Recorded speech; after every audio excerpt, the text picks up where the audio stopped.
Bluff City Media presents the Two Buck Sports Show with your hosts, Rusty Buckets and Uncle Buck. Now, let's get to the show.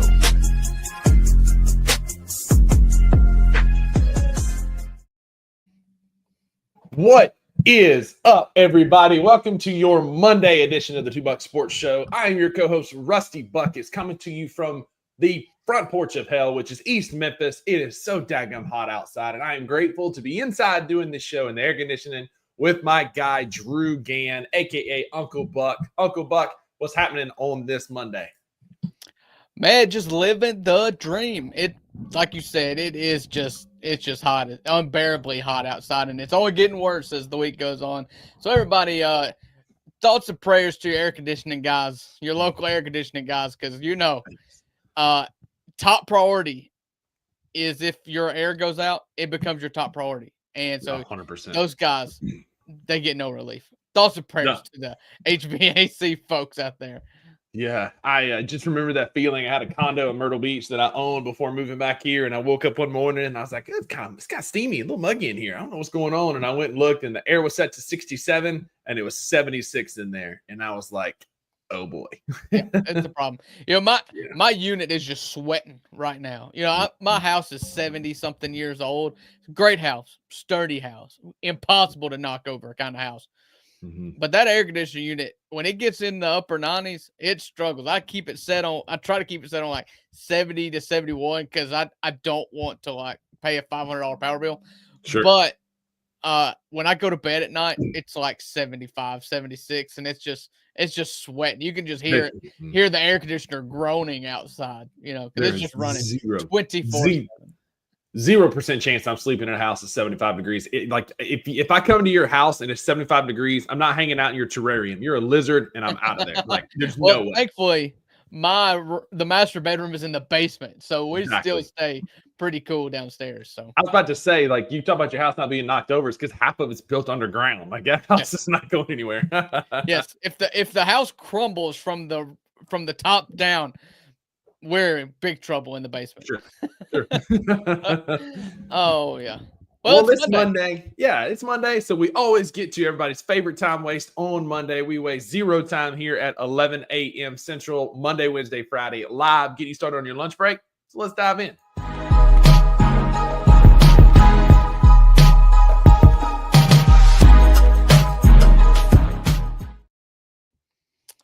That's right. It's the Two Buck Sports Show on Bluff City Media. If you are in the YouTube stream right now, thank you for joining us. We've got Jared in here.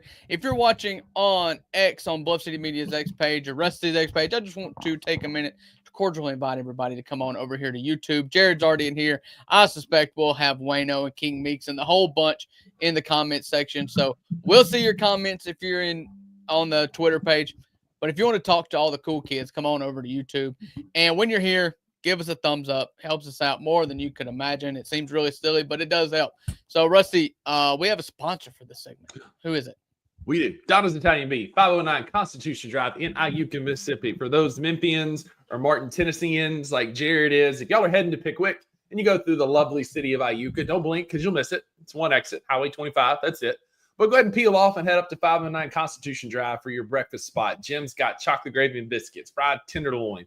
There's even a mention of a possible slug biscuit, Drew. That would just be amazing. Bacon, egg, and cheese, whatever your preference is.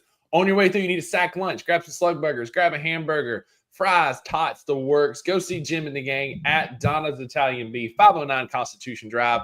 Open 7 to 3 Monday through Friday and 7-11 on Saturdays. All right. Well, this is the first segment we do on every week. It's because this little sports show started as me and Rusty, who's been friends for over a decade, just catching up on our activities over the weekend. It's rarely sports related, and I doubt it will be today either. But this is where Rusty and I are a little bit selfish and just catch up. We do you guys a favor by only letting this be 2 points apiece. It's our best of the week and our biggest beef of the week. So I set them up, Rusty. You knock them down. What's the best thing that happened to you this weekend? Well, a little personal information about old Buckets here is, I was a victim of corporate downsizing a couple of weeks ago, and so been kind of grinding, figuring out what I was going to do, and was approached with a pretty cool opportunity. Now, this is pending on me passing my real estate exam a week from today. So 1 week from today, you won't see this beautiful mug. I might be in the comments with my brain like as smooth as it could be. I know, right? Because I'll just be completely exerted after finishing my real estate exam Monday morning at 8 o'clock. But if I pass that, I have tentatively accepted a job as a commercial real estate agent with a company that specializes in healthcare practices. So I would be essentially a real estate agent for healthcare businesses, helping healthcare businesses in Memphis find better leases, find places to be, update their lease, whatever that looks like. And I'm super excited about it. Like it's the Miss America answer, Drew. But like when I was thinking about what I was going to do after PT school, we talked about this. Like I love Memphis, and it'd be great to sell the city of Memphis to potential home buyers. But what better way to still use my degree and help influence the healthcare profile here in Memphis than to help great high quality healthcare practices come to Memphis and find space around the city. So I'm super stoked to start that. T's and P's that I passed that real estate exam.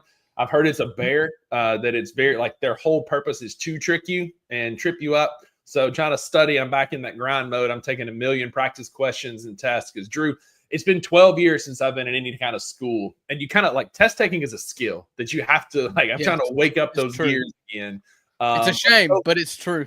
Yeah, but so far, it's knock on wood, it's going really well. So that's my best of the week is your boy's got a new job.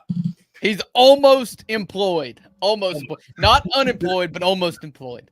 Exactly right. Just we're getting there. We're getting inching closer. We never thought this day would come. I didn't think he would be a desirable candidate to anybody.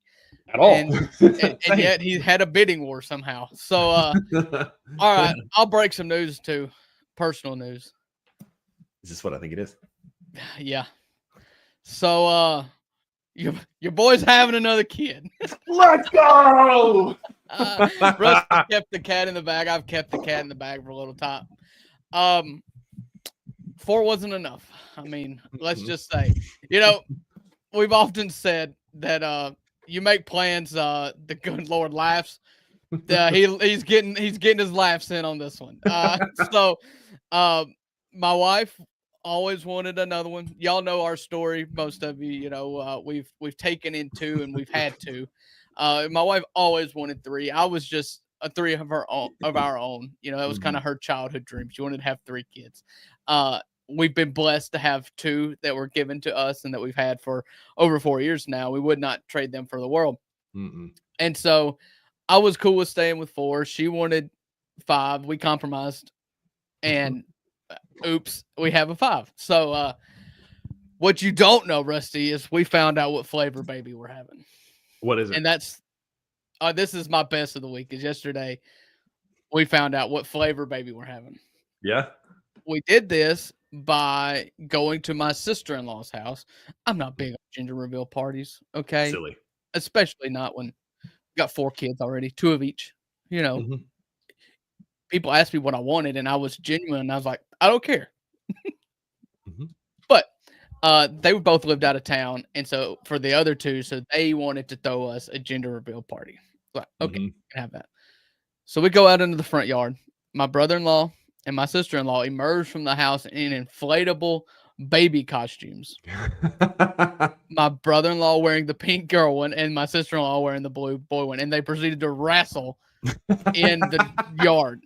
Nothing screams Mississippi like a wrestling gender reveal party. Best of 3. And in a 3rd round knockout was the baby girl.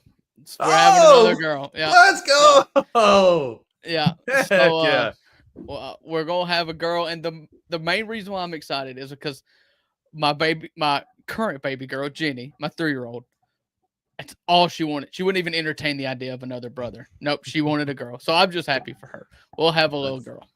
That's awesome, man. Congratulations to the Gann household in January. Y'all got them knocked out January, February, March. Y'all 3 biological kids. Oh, listen. Do not ask me to send any gifts between December and April. We've got 2 birthdays and an anniversary in December. We'll now have 1 in January. We'll have 1 in February, 2 in March, and 1 in April.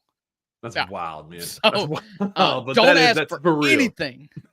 Anything. That's incredible. I love months. my favorite gigs in the world is being Uncle Buckets to my nephews, my nieces and nephews that you have. I love that. I love hanging out with kids and aren't mine. Hey, pause. But then like they can go home at night, and I ain't got to worry about it spending the night, all that kind of stuff. All that to say, man, it's fantastic news. I'm excited that the clan is growing, and it's a girl. Good for you, man. And for everybody that thinks we're crazy, like, yes, we are. But it's fun crazy. There's people out there that that rob Walmart of CDs here in the year of our Lord 2025. Those people are much crazier than us. We just like to have little babies in the house. Okay, let's not that crazy, right? No, that's not that crazy, man. But congratulations for real, man. That's awesome. All right, that's my best of the week. What's your biggest beef of the week? Man, again, life's good. Like, I'm in real estate school, things are going well. I guess kind of my biggest beef that I can think of right now that's like currently pressing is like, how come all the foods that taste the best have the most calories in them? Like, I'm trying to lose a little weight. I've gotten a little fluffy, just sitting here in my chair for the last 3 weeks, staring at a computer screen. I'm not as active as I once was. And so like, I'm still working out in the mornings, but then I'll sit literally for 6 hours at my computer studying. And so I'm getting a little soft in the middle. And it's like, all right, like, what do I got to do? Right. So I'm eating healthy and I'm doing good and I'm trying to be better, but it's not working. And I get it. It's because I'm sitting still. But like the reality is, Drew, I was Maggie and I were at Target yesterday, and I guess this is my real beef that tied all back to the foods that taste good, have the most calories. There are now Nutty Buddy cream pies. So they have combined Nutty Buddy bars and oatmeal cream pies into what could possibly be one of mankind's greatest inventions. I don't know how to get a box. Maggie was like, you have to get a box. And I was like, Maggie, I can't, because I'll eat them all in the parking lot. Like, I can't own, like, Drew and I, we need to do an updated Little Debbie's show where we try these together for the first time. Sounds like I need to make a trip to Ripley anyway.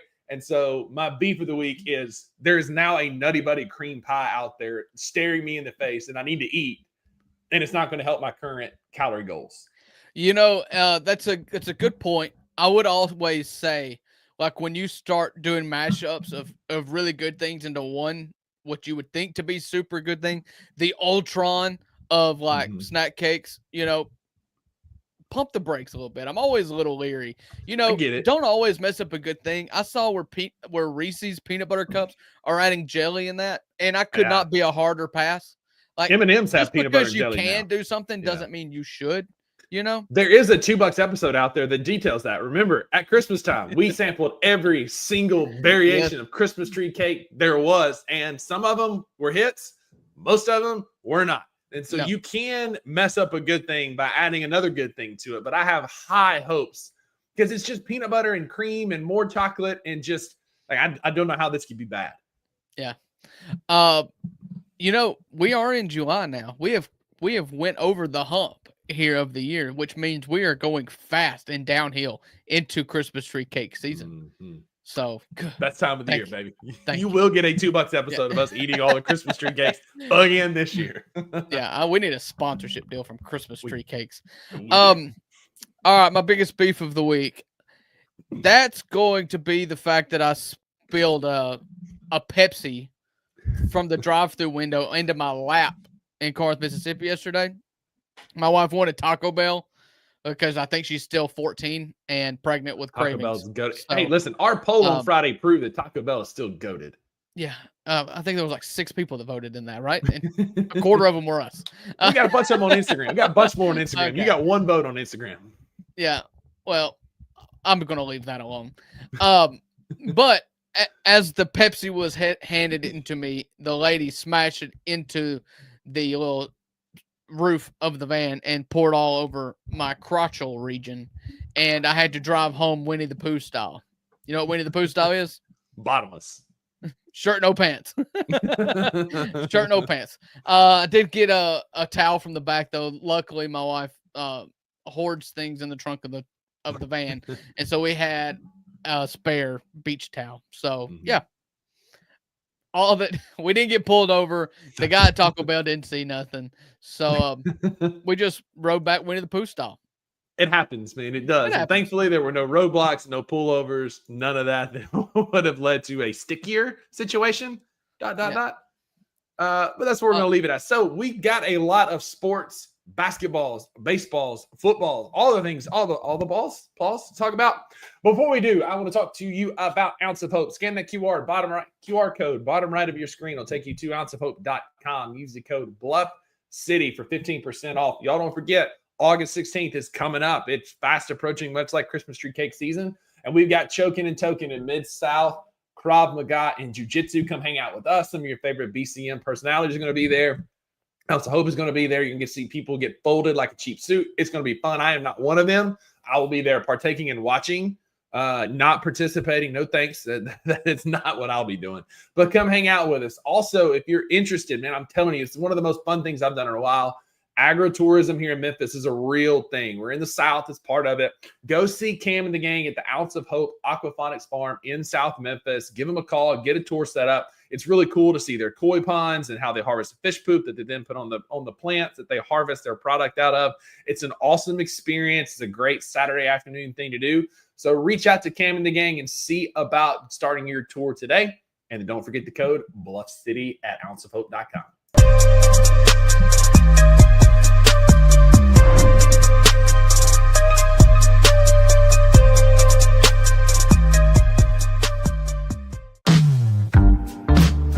Choking and Token, the Mid-South's first cannabis-themed jiu-jitsu tournament. August 16th at Midtown Krav Maga and Jiu-Jitsu. At 1 p.m. 21 plus to compete or consume. Consumption not required. Ounce of Hope is licensed by the state of Tennessee. This is all 100% legal hemp products. Everything's good to go. We'll have gi divisions. No gi divisions. Madison bracket, guaranteeing 4 matches per division, plus an absolute winner. Each fighter receives an Ounce of Hope gift bag, and there's prizes for every winner. Check out the link below to sign up.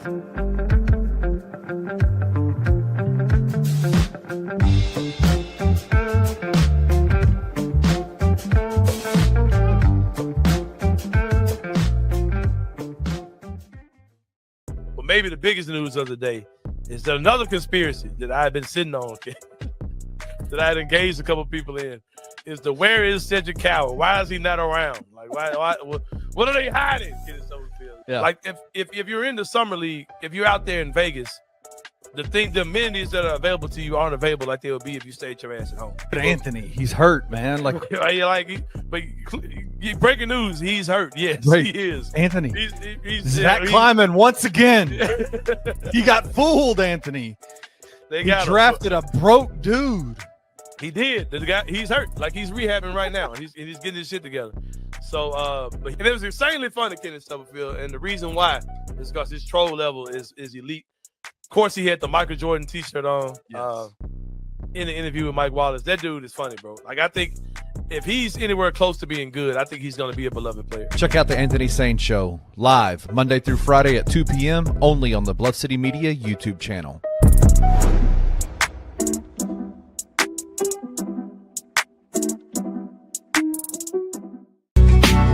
In the heart of the Highland Strip for 27 years, Trilogy Tattoo has helped tell stories for Memphians for generations. Located at 530 South Highland, Richie and his team are waiting to help you tell yours. From tattoos to piercings, your body art should be as unique as you are. Voted a Memphis Flyer top 3 tattoo shop in the city of Memphis since day one. Your story will be safe here at Trilogy Tattoo. Open 7 days a week, Monday through Saturday, 11 to 11, and 3 to 11 on Sundays. They have convenient times waiting on you. Let Trilogy Tattoo help you tell your story.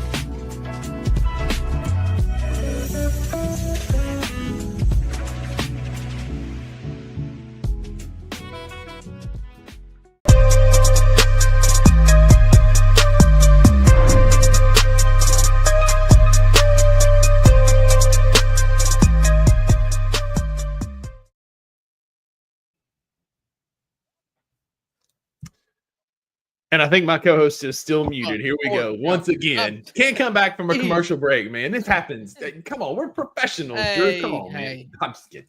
I was doing my research.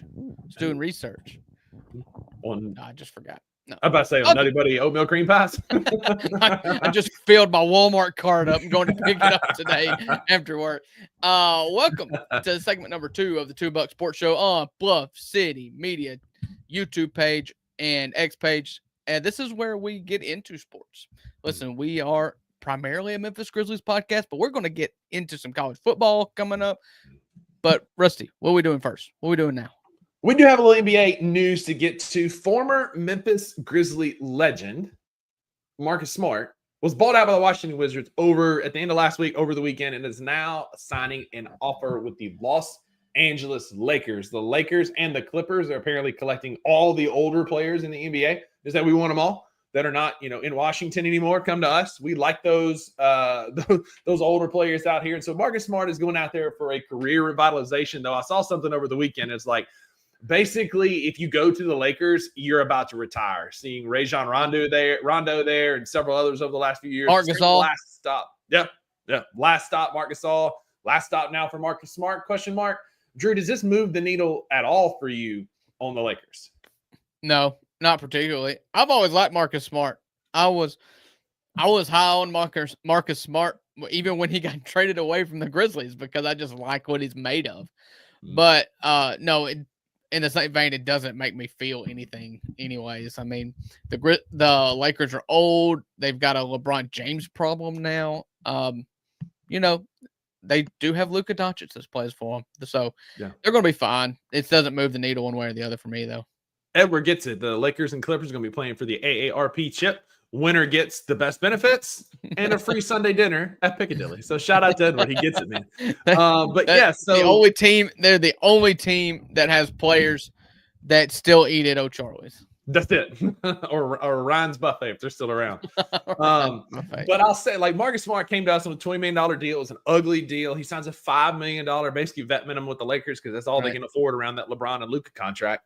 But Drew, like Wado says it here, like I watched Fat Marcus Smart for 2 seasons, not even try in Memphis. And my favorite thing that came out of this over the weekend is the Real Sports app tweeted out, the Lakers are getting this question mark with a fire emoji. And it showed Marcus Smart with 37 points, 7 rebounds, 8 assists.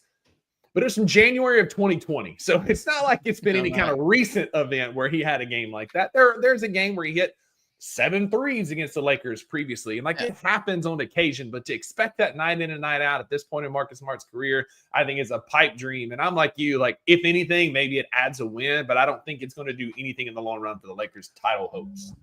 I hope he has a resurgence. I've always loved Marcus Smart. He was injured in Memphis. It didn't work out. It was injured and then it went squirrely.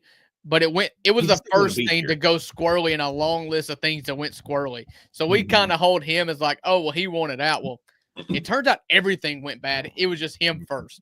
And so I hope he has a resurgence. I hope he comes back in shape. I hope that he plays well. But just Marcus Smart, the player, even when he was a Grizzly, when he became a Grizzly, I still didn't think he was like the guy that takes you over the top or anything like that. No, and there were a ton of rumors about him and his family not want to be in Memphis, and that we can get into all that, but we're not. Because I'm not privy to that. Like, who knows what that actually was. But basically, Marcus Smart just didn't work out here in Memphis. He never was in great shape. He did fight through some injuries, but the back half of his time here, it just wasn't pretty. And so, again, like the Lakers' summer acquisitions are Jake LaRavia, DeAndre Ayton, and now Marcus Smart, and they were going to run them out because they're the Lakers as this great revamping of the lineup, getting a savvy vet in Marcus Smart, and DeAndre Ayton is going to care about basketball apparently, and Jake LaRavia is going to be able to stay 100% healthy and on the court and be a high-level contributor, and I just don't see it. And then not only that, but you've got LeBron who's creating some drama. Is he going to stay? Is he not? Shocker, I know. LeBron James creating locker room and media drama. And then Luka's got a contract hanging out there as well. Is he going to opt in? Is he going to opt out? I'll tell you this. It couldn't happen to a better franchise to have all these little cracks in the foundation and watching this thing blow up in their face after all the stuff that has happened around the Luka trade and everything. But the Lakers bench, Jordan Goodwin got released, RIP former Grizz there. But at one point, they had a healthy former Grizzly bench with Jordan Goodwin, Trey Jemison, Jake LaRavia, and Marcus Smart. All of our sloppy seconds had gone to the Lakers, and now Marcus is still there, and Jordan Goodwin's gone. Drew, there's also been another acquisition in LA. The Los Angeles Clippers today are re-signing Chris Paul, running it back from the old Flop City. Lob City. Flop City, one of them. Anyway, the old Clipper days when I used to hate the Clippers. And y'all know it's well documented that Chris Paul is the athlete I despise most out of any athlete to ever walk the face of the earth. He's an LA Clipper again, Drew. So now I get to hate the Clippers again, and I'm excited. Yeah, I mean, it never totally wore off, but it did wane a little bit. There's no doubt about that. This is just the summer of getting back with your exes. Damian Lillard went back to Yeah. Portland, and Los Angeles picks up Chris Paul. And if the Clippers had young people for Chris Paul to mentor, then I would probably like this. Yeah. But they don't. It's just they're going to add him to an aging core of Paul George James Kawhi Harden Leonard. and Kawhi Leonard. So, I mean, whatever. I guess he's just going to play out his career, going to tell him that they're going to hang his jersey in the rafters when he retires, and that'll be it. But, Chris Paul still has meaningful basketball mind. Like, he can play, he can play the mentor. He can the on-field coach. Mhm. He's really good at that. I mean, he was able to do a victory lap when Shai Gilgeous-Alexander won an MVP and a Finals MVP and all that, because what did Shai talk about? It was how good Chris Paul was for him in Chris Paul's 1 year in Oklahoma City. Almost to the point where I was like, sure, bring him to Memphis. Like, if we can get peak Ja and only have to have 1 year of Chris Paul, it would have been worth it. I don't really know. That role is not what he's going to play back in Los Angeles for the Clippers. So I think it's just going to be like a 1 year kind of go out, retire, have your farewell tour like Kobe did. Yeah, so I mean, for me, if he'd have come to Memphis, I would have went to games, but I would have went under protest, and I would have just let him know that I was unhappy about that acquisition. You would have been fine. No, I would have just like everybody else. I promise you, I would not have been. I can't stand Chris Paul. Back from those old days, I can't stand it. But Drew, the first time you would have heard Ja Morant praising the mentorship of Chris Paul, you would have gotten on board. This is a deep-seated vitriol that I would have never come around. I guarantee. We came around to Steven Adams, who got Zebo ejected from Game 7. Yes, but I never hated Steven Adams. I hated Adam Silver for that. I never hated Steven Adams. Long story. It doesn't matter because it's not happening. But anyway, so I'm calling the Clippers a 2K team because this team on NBA 2K would be amazing, right? Because you've got Kawhi Leonard, who's an incredible defender and a bucket on 2K. James Harden, bucket on 2K. You got Zubac who can get him to rebound. Brook Lopez coming off the bench. Somebody put on Twitter, like, if they win a title, will they all ride off into the sunset? Brook, Kawhi, James Harden, Chris Paul, will they all go out together? And somebody said, listen, brother, they got to make it to the playoffs first. Like, we got to take it one step at a time here because this team is great on paper. Again, it's great on video games. But will they be able to play an entire season healthy is yet to be determined, right? We've seen Kawhi miss time with knee and foot injuries. James Harden's missing time here and there. And then he's just an absolute playoff potato. And so this team doesn't scare me. Like, yeah, they're going to be regular season good again. They'll probably finish at the 4th or 5th seed. But in here, Edwards right, 6 years ago, probably a championship contending team. But we've seen enough tape on James Harden in the playoffs. He just doesn't know how to win when it comes down time to actually play where the lights are the brightest. And so for me, it doesn't, like, they're probably going to be at most a 4th or 5th seed in the Western Conference and then get bounced in the first round. I'm going to tell you this. Once again, if they're healthy in the playoffs, I don't want any part of them. They are like Luka Doncic, Lakers teams and Mavericks teams and those Clippers teams. If they can slow us down, and it's rarely ever a competitive basketball game when we play those guys. I mean, they're physical. You could say you're not scared. That team will be good. They forced Denver to 7 games. I thought they should have won it. If Nikola Jokic and Aaron Gordon don't both have buzzer beaters in that series, the Clippers may be in the Western Conference Finals. Like, I'm buying them but also hedging, because we do know the injury history and we do know playoff James Harden is a book that has been written and it is like 18 volumes long. And that's why I'm not afraid of them. We get it. But those are men. Those are all men playing basketball. They play a much more physical style of basketball. Zubac eats us for lunch. Like, there's no two ways around that. Like, they're just very, very physical. But again, the playbook is there. Not all of them. I'll probably say maybe 65, 70% of them are going to be healthy by the time we get to the playoffs. And that's a whole different team. Yeah, like John Collins is great. Brook Lopez is great off the bench, but their backcourt, maybe not as deep after you get through Kawhi, now Chris Paul, James Harden. Like, what does that look like? I'm not buying this team to be a threat in the Western Conference. This is a team that I would look at, like, if I was building a one last hoorah team, like, this is it. Like we know, and I don't know what the Harden and Kawhi contracts look like, but like if I'm trying to build one team to win 1 year, then this looks like a team of just like old grizzled veterans that if you've got one more run in them, then you can win it. And this team can win it. Yes, you need health. Yes, you need this, you need that. But you see how health derails even the youngest of teams. Like it wasn't the old guys that got hurt this playoffs. It was Jason Tatum and Tyrese Halliburton and Damian Lillard. Okay, Damian Lillard's old. But you know. Yeah. The last thing I'll say about it is there's a story out there. There's a moment out there where if we're calling Jemai Meshack our next Tony Allen, right, a guy that's just a stopper and a defender, where if he kicks Chris Paul in the face, Drew, I will be like, we'll forever cement him in Grizzle. Or we could go two times kicking Chris Paul in the face. Come on. I do hate Chris Paul. Like, don't hear what I'm not saying. Isn't that still your profile picture on Twitter? Is Tony Allen kicking him in the? Isn't that still your profile picture on Twitter? Is him? No, it's him sticking his tongue out at Steph Curry.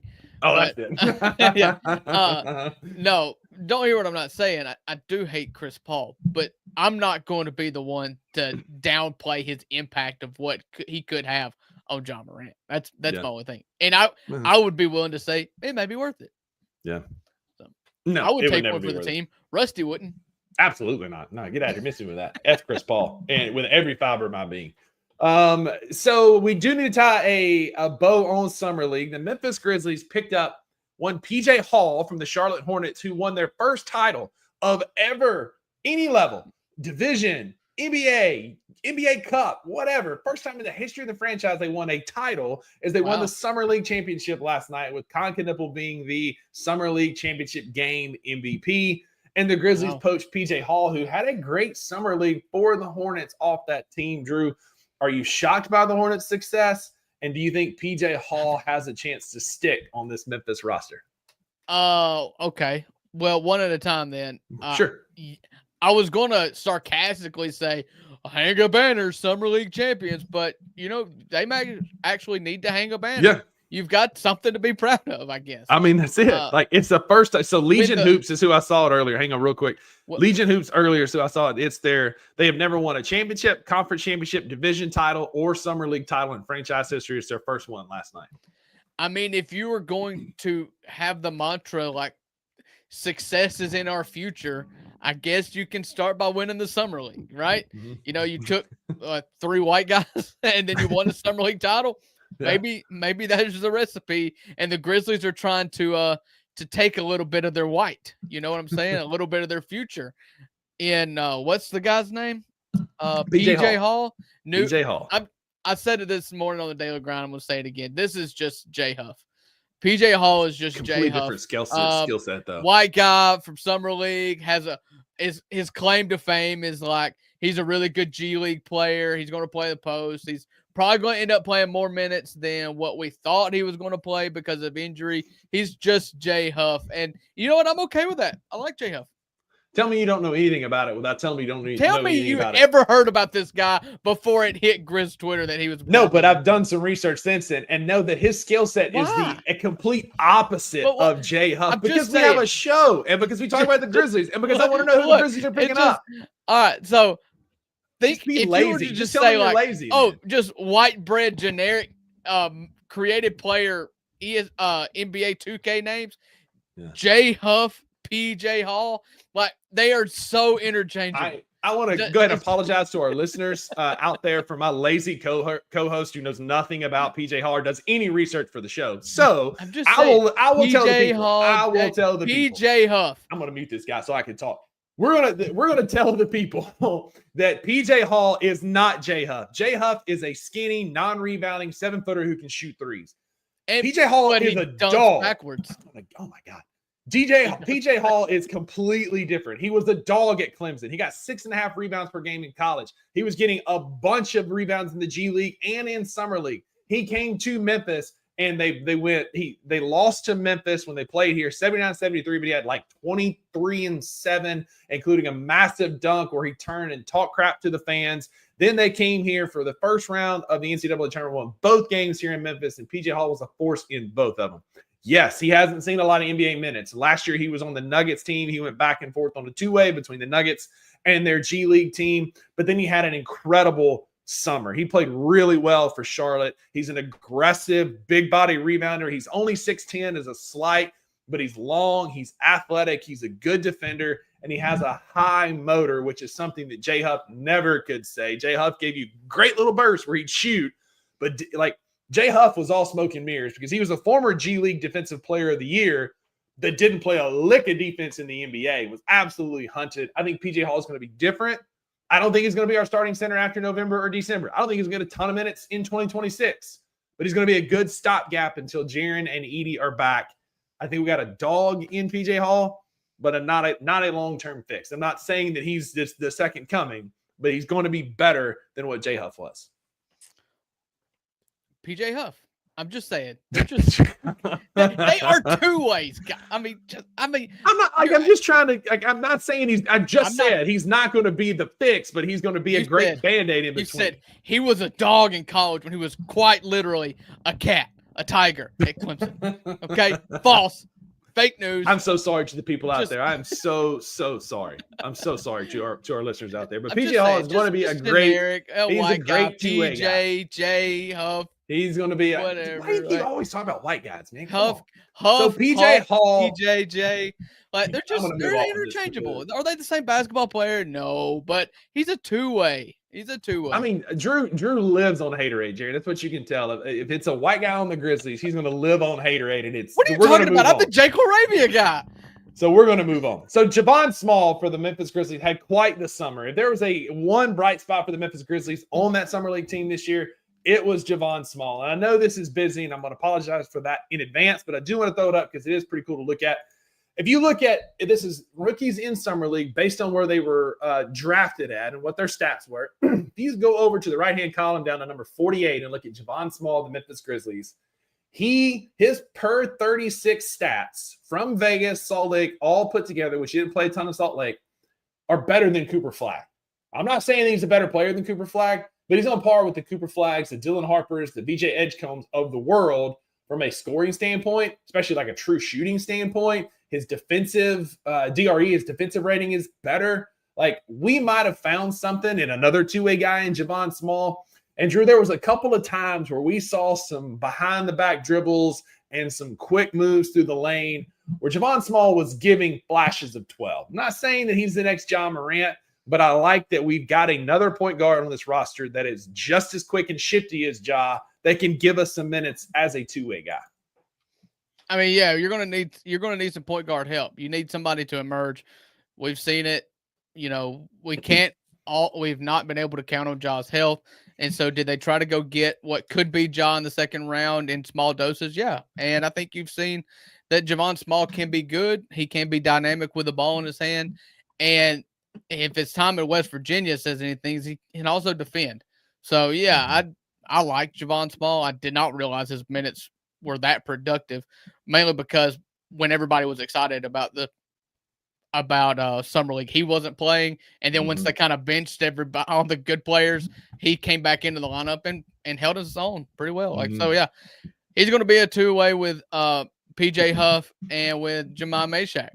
So I'm looking forward to watching some G League games, maybe. Yeah, I guess maybe. But the Grizzlies did win last night in the last game. Javon Small had a big game last night, 17-4-9 plus 34. They beat the brakes off the Summer League Clippers, 105-82. Like it was an ugly game. But it was fun to watch. It was a good Javon Small performance. Trey Burton had a great game. Tyler Burton had a great game too. He played some big minutes for the Grizzlies last night. Will be a good hustle guy. But other than that, nondescript. It was very much an NPR or like an NPC kind of game last night where it's just like nobody that's out there. But it was fun to watch. Grizzlies got a dub, and that's all that matters. As long as the Grizz play and win, that's all that matters. We do got a couple other sports to talk to you about before we get out of here, including one of our favorites.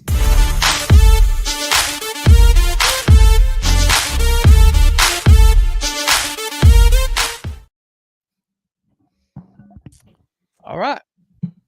Segment number 3. We're going to talk about college football. College football is coming up, and we've had conference news. Drew, you have once said on this show, and we have both agreed and ascribed to this, that if you put the stars and bars on anything, we're going to root for it. And there is a new conference out there. It is no longer the AAC, the American Athletic Conference. It is just the American Conference. America. Yeah. It's just a really smart move. It's a really smart move by the American Athletic Conference to remove athletic from their name, considering you've got the likes of East Carolina and UTSA and not many schools that are defined by their athletic abilities. I mean, that's it. But shout out Memphis. You're now in the most patriotic of all conference, and there's a Patriot Conference out there. And you're in the American Conference. This is America's conference. Does that make Memphis America's team? I mean, it makes sense because you got Army and Navy in there, so that kind of makes sense. But they do have a mascot. His name is Soar. Yeah, and he's an eagle. Looks just like the Liberty Flames mascot, like literally just like him. But his name is Soar. He's the mascot of the conference. Quick quiz, Drew. Do you know who the SEC's conference mascot is? You know what that is? There's not one. Exactly. We don't have one. We don't waste our time on trivial things like a freaking conference mascot. It's all times on that.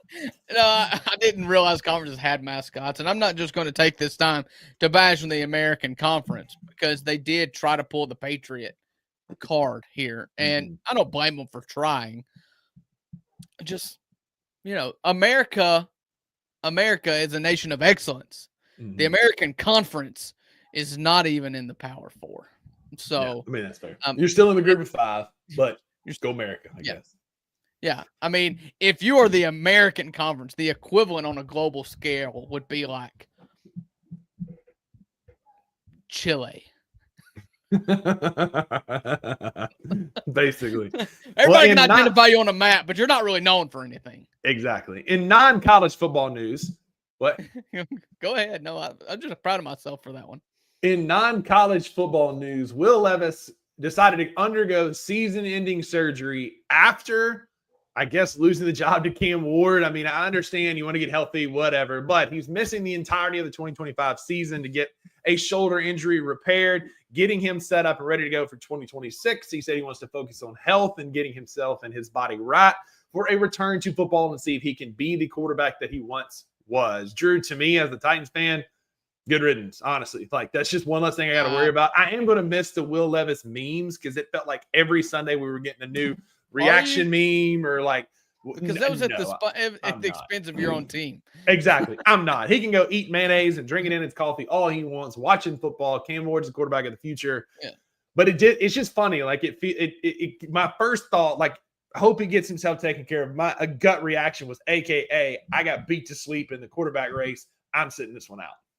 Well, I mean, I'm sure you're not going to have make-believe surgery, so I'm sure something in there is not right. But absolutely. His shoulder was never the problem. The dude's got an absolute war missile attached to his right shoulder here. Yeah. The problem is his head. It's in here. His head. He's just an idiot. So I've said many times I would never place my bets on a quarterback that has mayonnaise in his coffee. Just won't do it. He's an idiot. In the archives of the Two Buck Sports podcast, there's an episode where I berate any team that's going to pick Will Levis, only for the team that I root for to pick him like a mere hours later. It's just the wildest thing I've ever seen. The good old days for Will Levis was when he was a quarterback at Kentucky and Giudice was on his arm. Everything's been downhill since then. That's it. And like you think a guy with the arm talent, like people were making the comparison to, and not talking ethically because I understand whatever, but the arm talent of Brett Favre, but he's got the football processor of a sweet potato. And like, I mean, the guy can make some throws in tiny windows. He can make, but they don't know football. They don't know ball. But like, you imagine like he can hit these little tight windows and make great throws, but also he sees ghosts. And I'm grateful that he is no longer a part of this Titans team, Drew, as we head in the NFL football season. And the last thing we are going to talk about a non-football sport in our football segment, I guess. Spit it out. But did it again. We are witnessing greatness in one Scotty Scheffler, Drew. We are seeing quite the tear from he's 29 years old, but if you look at him, like he's not even 30 yet, but he looks to me a lot older than that. And golf, I guess, will age you when you're played at that kind of level. But And the hairline, right? yeah, exactly. But Scotty is on a Tiger Woods type run over the last 3 years. So you see Tiger from 02 to 05. He played in 79 events, won 18 of them, including 4 majors, but no players. And then you got Scotty, who's played in 81 events, won 20 of them, 4 majors and 2 player championship. Drew, like Scotty is on a historic type run, and I don't see any slowing down. Every week that he competes, like even his kid, they're on the 18th green and he's hugging his wife and kissing her after the win, and they're taking pictures. And even the kid's like, I mean, what are we doing? We do this every Sunday, like, right? Like, Yeah. when we're here, we just win. This happens, man. And so is Scotty entering that pantheon of the Tiger Woods, the Jack Nicklaus? Are we seeing that kind of art for Scotty Scheffler? You know, I mean, if he continues, yes. I mean, this is a snippet of 3 years of Tiger Woods and against 3 years of Scotty Scheffler. It's like, oh, he could be. But the difference in Tiger Woods and Scotty Scheffler is Tiger Woods did it for 20 years straight. You know, I'll tell you what, one of my favorite things I saw, he's a guy with perspective. And as a guy with kids, like, I appreciate him going up there and being like, you know, victories don't make me happy. Like, you know, I still wake up and I gotta like the grind of and everything. But he basically said, like, golf doesn't fulfill me, as he goes and then wins his 4th major by like 4 strokes on the second place guy, just demoralizes the whole competition after saying, like, this doesn't even fulfill me. Like, I don't even enjoy this, you know? And then you got Rory. Yeah. And Rory saying he is the standard, like he's the one we're all chasing. And then one of my all-time favorite Twitter interactions is somebody posted, what does Rory have to shoot in order to beat Scotty tomorrow? And someone said, Scotty. Scotty. Yeah, it's impressive. It's a run that's impressive as any run. You know, Brooks went on a run for a little while. Brooks Koepka went on a run that was Dustin Johnson went on, Jason Day even went on a run for, you know, a year or two where they were winning a bunch of majors. But to prolong this would be extremely impressive. There's no reason why you would think that he would stop now. I mean, wouldn't it be hilarious though?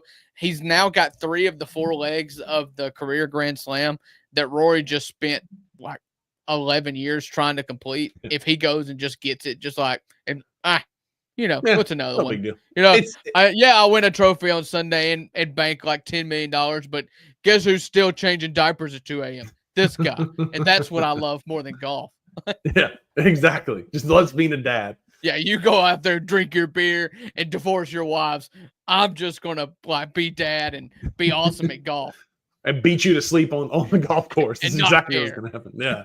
Well, that's going to do it for our Monday edition of the 2 Buck Sports Show. Thank y'all for hanging out with us. We'll be back Wednesday and Friday this week at 11 a.m. Central, live on your lunch break. Come hang out with us. In the meantime, shoot us an email, find us on social media. Let us know what you want us to talk about. If there's any life advice or, you know, food advice that you need, we can tell you what to eat, what not to eat, especially when it comes to Little Debbie snack cakes. We are the pros. Little Debbie's, I'm looking at you. Sponsor us. But in the meantime, say again. Big Deborah. Big Deborah. That's what I'm going to be. Big Deborah if I ever get a hold of those Nutty Buddy cream pies. That is for sure. But in the meantime, go be a friend to somebody who needs a friend. And there are no refunds for what you heard today. That's right. Because with the $2, you always get what you pay for. And we will see you guys on Wednesday. Thank you for tuning into this episode of the 2 Buck Sports Show. If you enjoyed this episode, subscribe to Bluff City Media's YouTube page, like this video, and leave a comment. We will see you back here in a few days.